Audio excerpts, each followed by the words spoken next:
Welcome back to Successful channel. Today I'm going to explain about overloading in Python concept.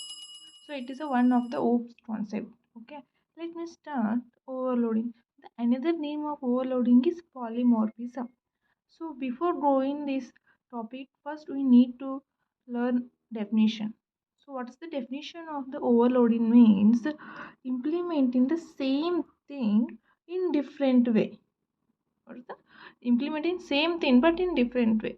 So actually there are two types. First one is operator overloading, second one is method overloading. So first one is operator overloading. So in this it involves two types. First one is concatenation and addition. So yeah, I will take addition. So this addition can be used in two ways. So first one is concatenation. So if the variables are string, it is used to add. That time it is called concatenation. So in addition, if it is number, it implements in addition. So if it consider numbers or integers, then it is called as addition. So addition also we need to take addition, and in string also we need to take addition.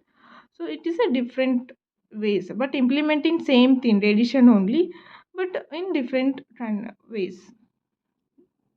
So in the second one is method overloading.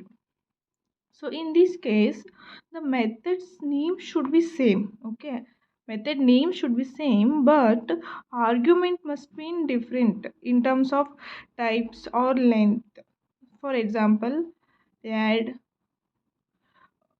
empty parenthesis, add 6 comma 8, add 5 comma 3. See, name should be same, but here argument are different. Here I declared 2 argument, here 0 argument, here 3 argument. So this is the method overloading.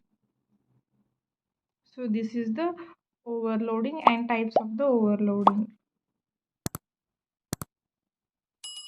So let us stop here. If you really understood my session, like my session and subscribe. Thank you guys.